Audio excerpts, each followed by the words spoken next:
Înainte, gura mea aproape că nu mai avea dinți, așa, un zâmbet, nici nu se punea problema să zâmbesc, zâmbeam cu gura închisă.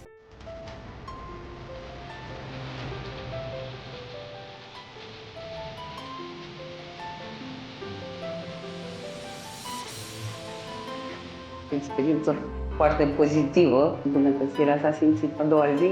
De-abia aștept să fac și partea de jos. Am mare încredere că o să arate perfect, adică înainte gura mea aproape că nu mai avea dinți, așa, un zâmbet, nici nu se punea problema să zâmbesc, zâmbeam cu gura închisă.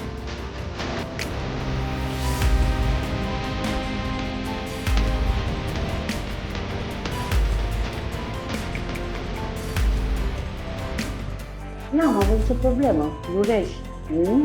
Am vizitat mai multe cabinete și unde am simțit că pot să mă las. Dar am mers cu tăiere și cred că de-aia m-am ieșit de care.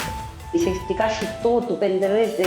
Eu puneam niște întrebări penibile, probabil, de frică și așa, dar nimeni nu și-a pierdut răbdarea pe mine.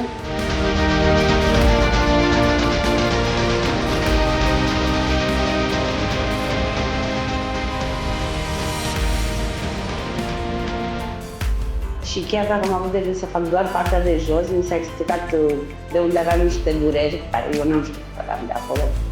Și atunci automat că am hotărât să aranjez totul la loc.